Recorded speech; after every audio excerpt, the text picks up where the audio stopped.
Bismillahirrahmanirrahim. Assalamualaikum warahmatullahi wabarakatuh. Asyhadu an la ilaha illallah, asyhadu anna Muhammad Rasulullah. Allahumma sholli ala sayyidina Muhammad wa ala ali sayyidina Muhammad. Kama sholaita ala sayyidina Ibrahim wa ala ali sayyidina Ibrahim fil alamina innaka Hamidum Majid.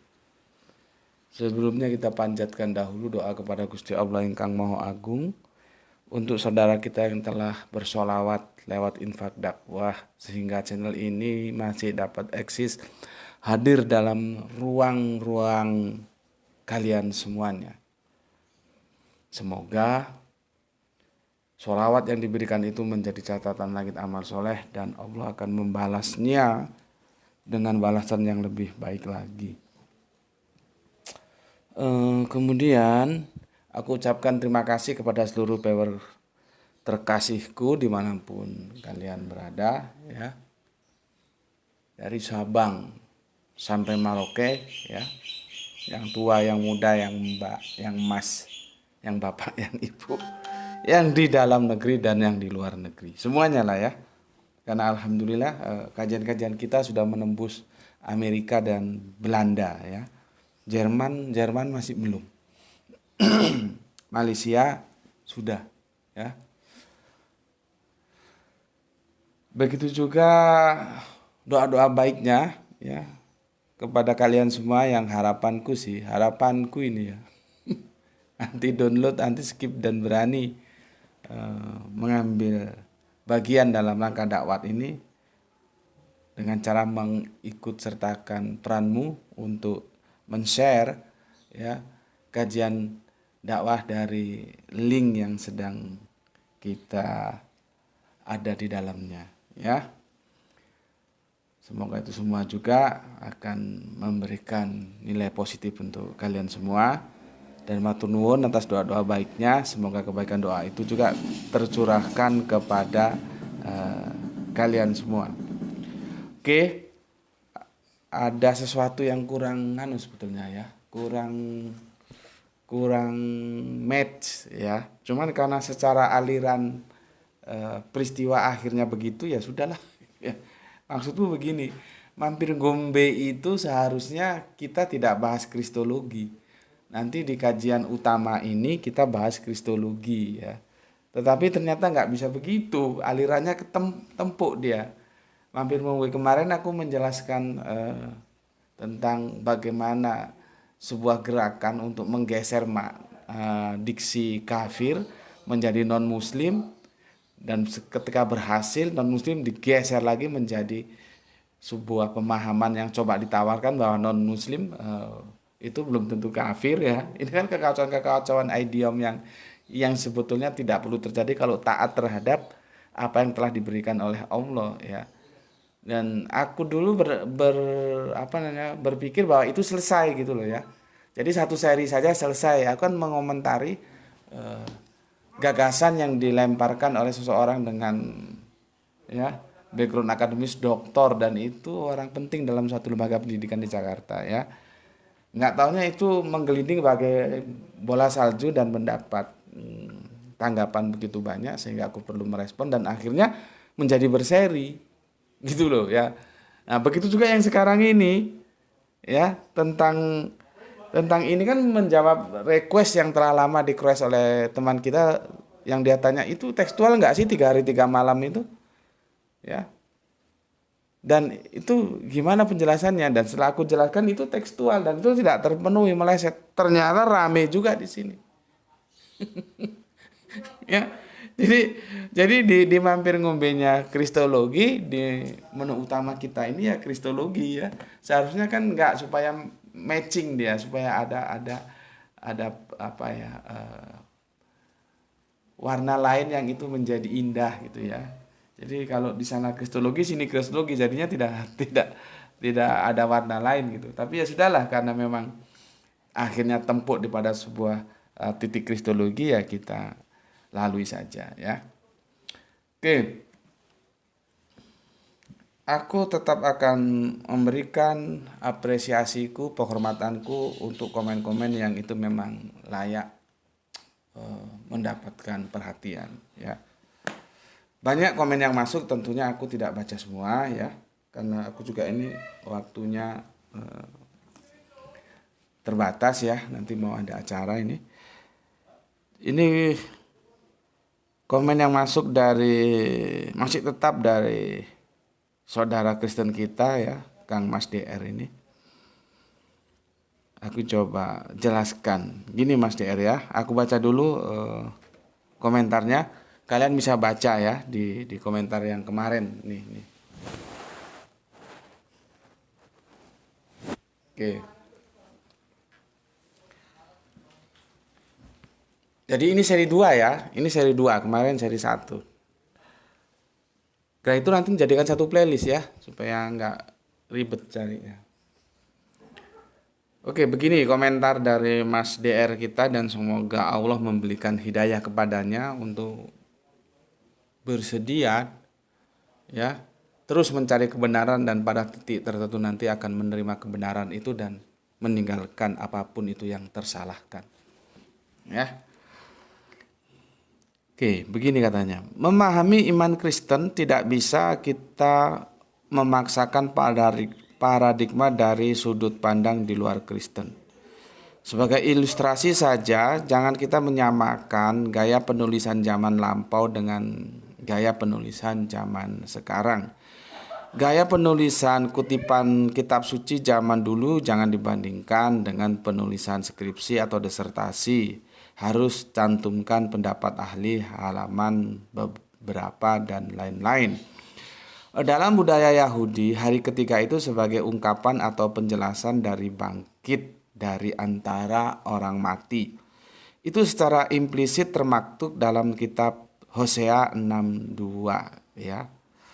Ia akan menghidupkan kita sesudah 2 hari, pada hari yang ketiga ia akan membangkitkan kita. Dan kita akan hidup di hadapannya.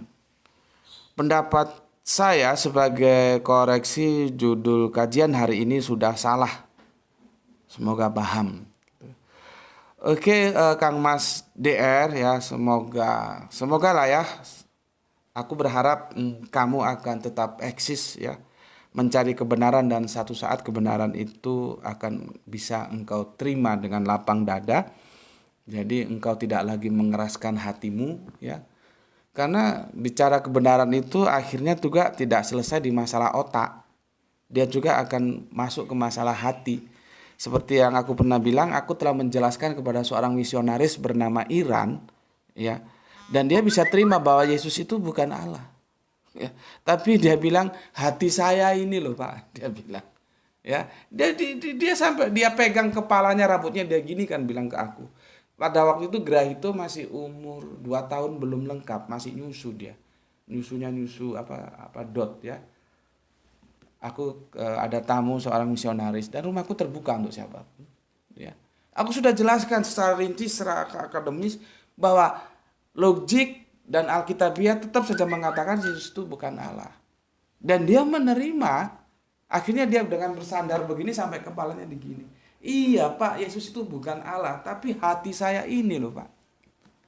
Pada kondisi itu aku tidak berusaha mengintervensi dia, tapi aku berusaha dia agar larut dalam kontemplasinya. Kenapa Iran bisa begitu? Karena memang dogma itu kalau sudah terlalu mancep, itu menjadi sesuatu yang dia pegang kuat, meskipun itu melanggar logika. Gitu loh. Maka ini juga teman-teman Islam supaya tahu ya, khususnya teman-teman Islam ya, terlebih lagi yang Kristen juga tahu, yaitu lebih bagus. Seseorang yang dari Islam itu selalu mengatakan, oh kita dapat teman, dapat saudara lagi. Siapa? Itu ada mu'alaf baru gitu. Ya. Jadi kalau ada saudara-saudara kita yang goiru Islam, terus dia menerima Islam lewat prosesi syahadat, kita menyebutnya itu saudara kita, ada mu'alaf baru, itu saudara kita. Dan dia secara fikih, teori hukum fikih, dia para mu'alaf itu punya hak atas sodako ya.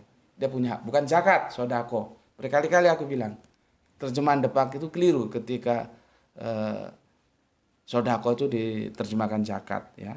Dia punya hak gitu. Nah, yang perlu aku sampaikan ke kalian semua, Kita ini mulutnya cangkeme ngomong mu'alaf, mu'alaf, mu'alaf, mu'alaf. Tahu nggak kita artinya mu'alaf? Tahu nggak? Mu'alaf itu artinya dijinakkan. Hatinya itu telah jinak terhadap kebenaran. Seperti aku bilang tadi, otak boleh saja sudah tidak mempercayai, tapi ketika hati belum jinak, dia nggak akan menerima kebenaran itu. Gitu loh. Maka sekali lagi, aku berharap untuk saudaraku Kang Mas DR, semoga dia bisa menjadi orang yang rela menjinakkan hatinya sehingga bisa menerima kebenaran. Seperti Iran tadi, logika dia sudah menerima, aku paparkan secara sistematis. Yesus itu bukan Allah. Tidak ada satu argumentasi pun yang itu bisa diterima untuk mengatakan Yesus itu Allah. Kalau kita mengambil pondasi daripada perjanjian baru, perjanjian lama juga oke. Dan secara logik juga begitu. Tidak mendukung sebuah pemahaman secara logik bahwa Yesus itu Allah. Iran ini nerima, tapi dia tidak bisa lepas dari yang masalahnya hati. Gitu loh. Makanya mu'alaf itu artinya orang yang telah jinak, hatinya telah jinak gitu. Telah manut, tunduk, pasrah terhadap apa? Terhadap kebenaran. Ya, maka aku berharap banyak semoga Kang Mas DR ini bisa ya menerima kebenaran lewat logika, dan kebenaran itu yang diterima oleh hati yang telah jinak, yang telah lunak begitu. Oke.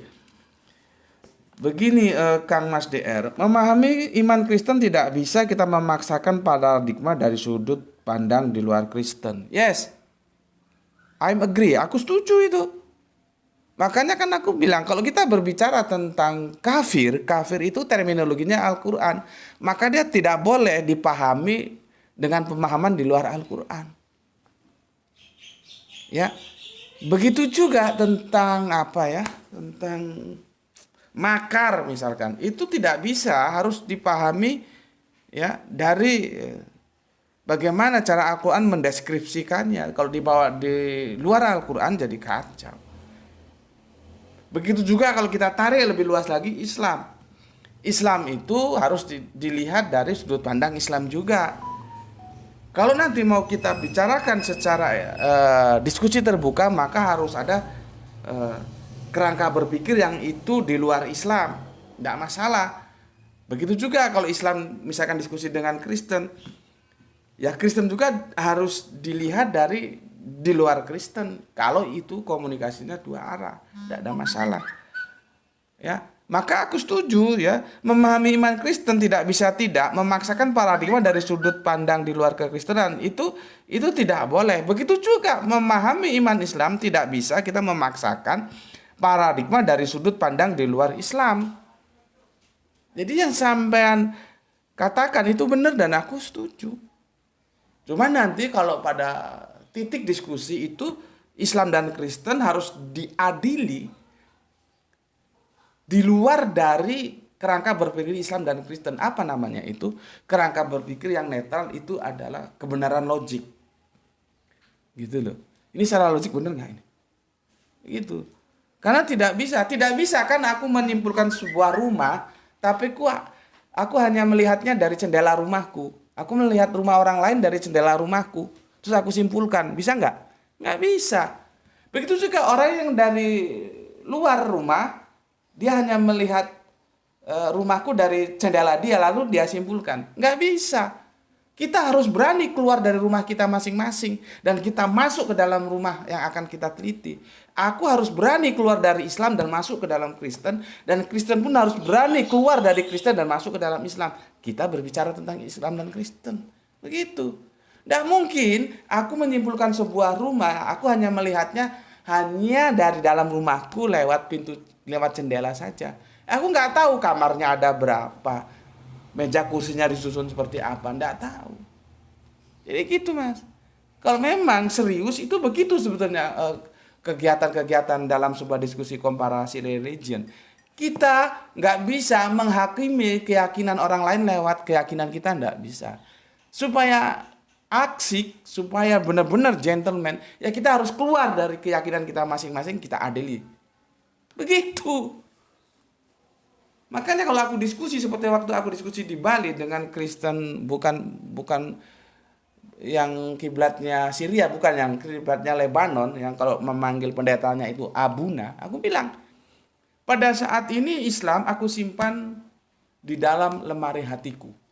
Dia akan menjadi milikku yang paling dalam, milikku yang sangat pribadi. Islam aku kunci di sana. Ya, nah sekarang kita berbicara otak.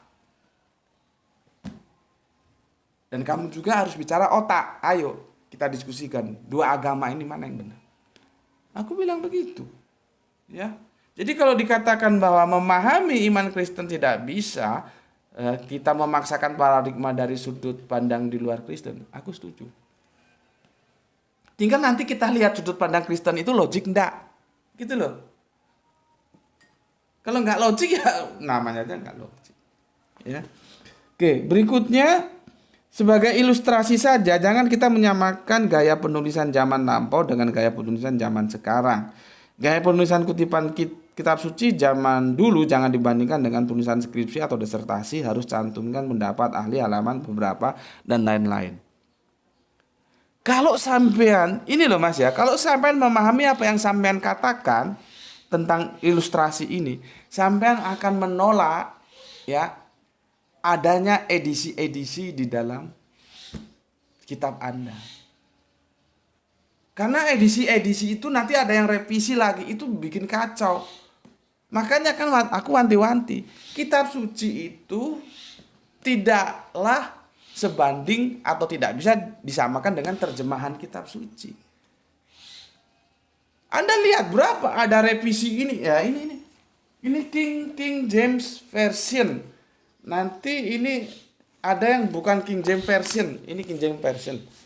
Nih ya, ini King James. Nanti ada versi lagi, versi baru lagi, keluar versi baru lagi, berubah lagi. Narasi yang digunakan berbeda. Karena apa? Diksinya sudah berubah. Seperti tadi pagi aku menjelaskan tentang raka. Diksi raka itu diterjemahkan menjadi berbagai macam diksi. Ya. Yang akhirnya berubah juga narasinya. Kalau sampean paham dengan apa yang sampean katakan sendiri, sampean akan menolak itu. Itulah lebihnya, itulah hebatnya, itulah unggulnya Al-Quran. Dia tetap dalam edisi bahasa aslinya. Lisanul Arabian, dia tidak berubah. Tidak boleh berubah. Ya. Gaya penulisan atau apapun itu tidak boleh berubah. Ya. Oke. Berikutnya, dalam budaya Yahudi, pada hari ketiga itu sebagai ungkapan atau penjelasan dari bangkit dari antara orang mati. Gini Mas, aku sebetulnya harus cross check, benarkah Yahudi punya budaya seperti itu? Dia tidak bisa menghitung 1 hari, 2 hari, 3 hari. Tapi oke lah, demi jalannya dialog itu tidak aku permasalahkan. Oke, silahkan saja ya. Tetapi dengan adanya sampean menukil Hosea 6:2 itu nggak connect Mas. Sampean sudah misleading. Hosea 6:2 itu mengatakan membangkitkan kita yaitu pada hari yang ketiga.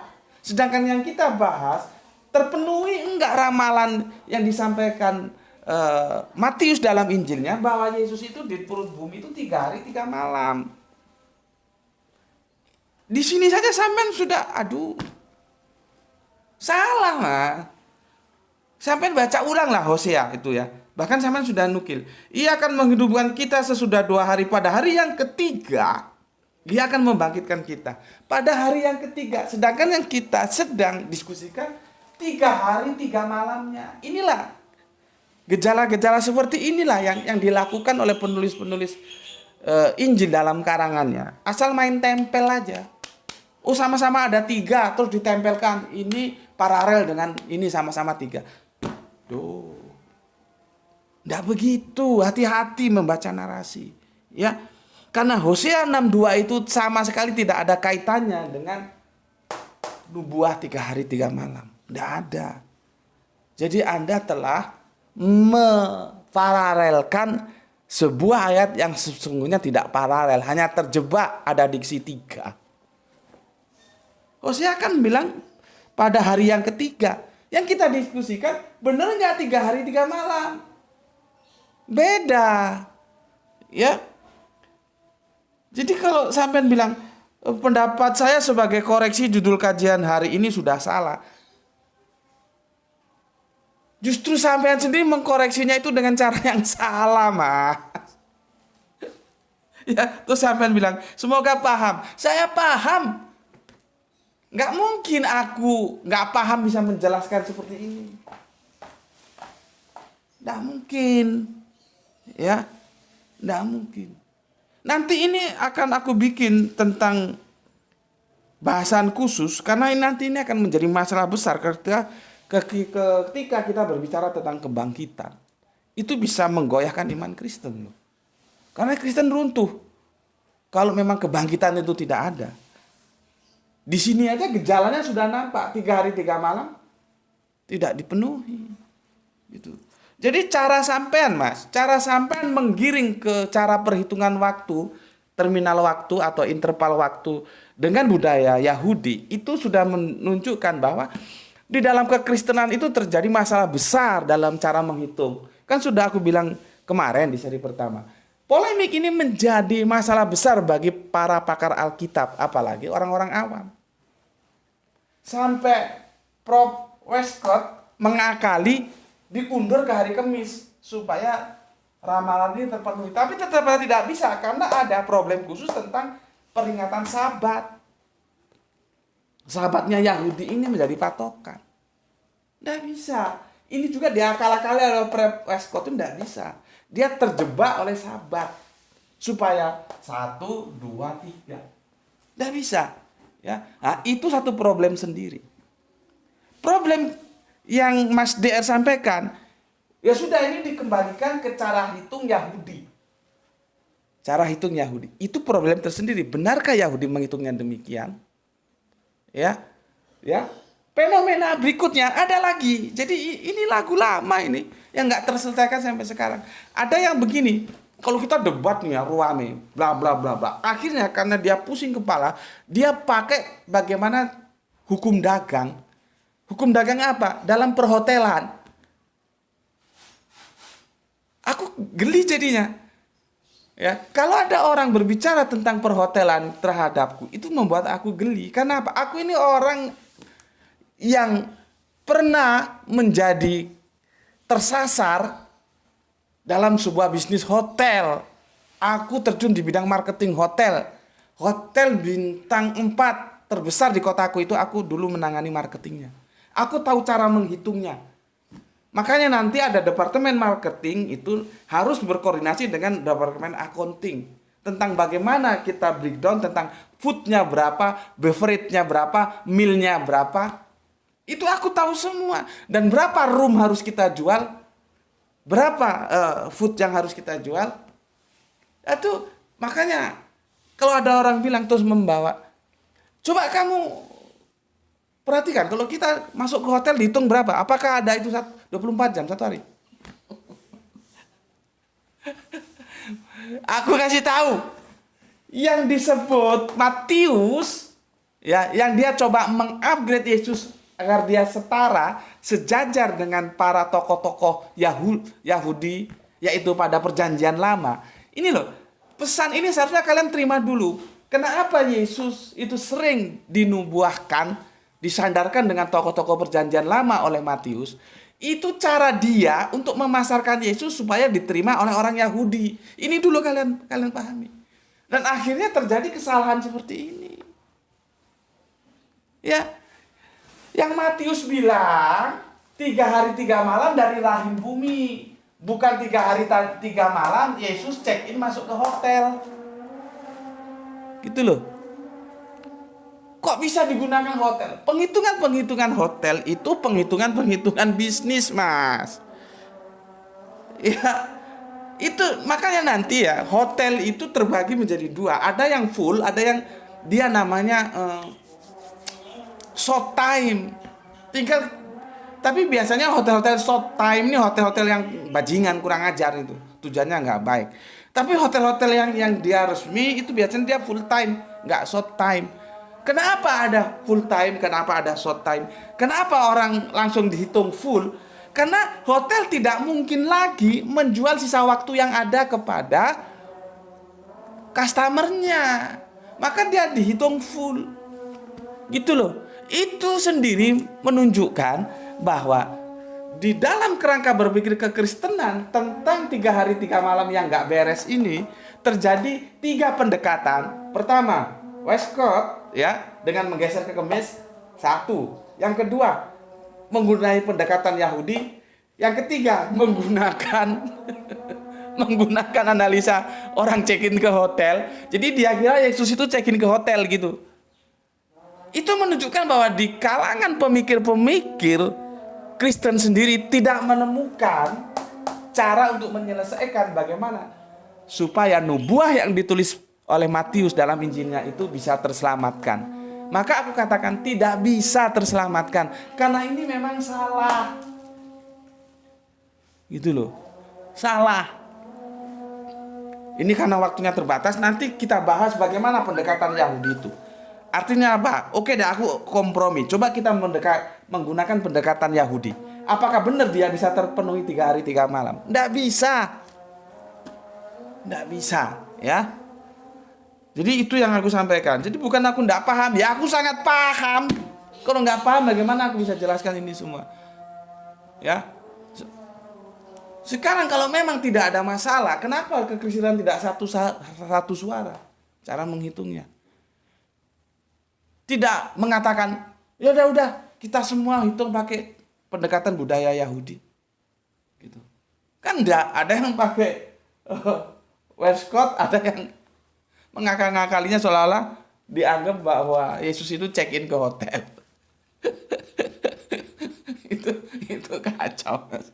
Maka tapi enggak apa-apa. Kalau di kalangan orang awam aja terjadi masalah enggak apa-apa. Karena sangat wajar. Di kalangan pakar perjanjian baru aja mereka enggak ketemu. Karena apa? Memang ini enggak benar. Mau dipaksakan bagaimana, mau diputer kemanapun, mau jungkir balik seperti apapun, ketidakbenaran itu tetap ketidakbenaran. Sekarang bagaimana kita bisa mempersiapkan hati kita untuk menolak ketidakbenaran itu dan menerima kebenaran. Itu pesan dari aku dan sampai ketemu besok ya insya Allah ya. Dan aku ucapkan bagi kalian yang setuju like, nggak setuju dislike, silakan angkat kaki dari sini, tidak ada masalah. Untuk saudara-saudara Islamku, aku pesankan kepada kalian semua ya, jaga akidah, tetap dalam Islam ya, cintai Al-Quran, cintai Kanjeng Nabi Muhammad, cintai Allah dengan cara bagaimana kita selalu belajar dan belajar untuk memahami Islam. Ya, kalau imanmu sudah kuat tentang Islam, itu menjadi milikmu yang paling indah dan kamu harus mengatakan bahwa inna dina indallahi Islam. Tetapi walaupun demikian kamu harus menghormati saudara-saudara kita yang kafir. Itu harus kita hormati. Karena apa? Ada ajaran bagi kita yang diajarkan dari Allah kepada Kanjeng Nabi untuk kita, yaitu lakum dinukum waliyadin. Itu konsep penghormatan. Ya, kita hormati saudara-saudara kita yang di luar Islam. Oke, itu dari aku. Aku ucapkan matur nuwun, terima kasih. Bismillahirrahmanirrahim. Alhamdulillahirabbil alamin.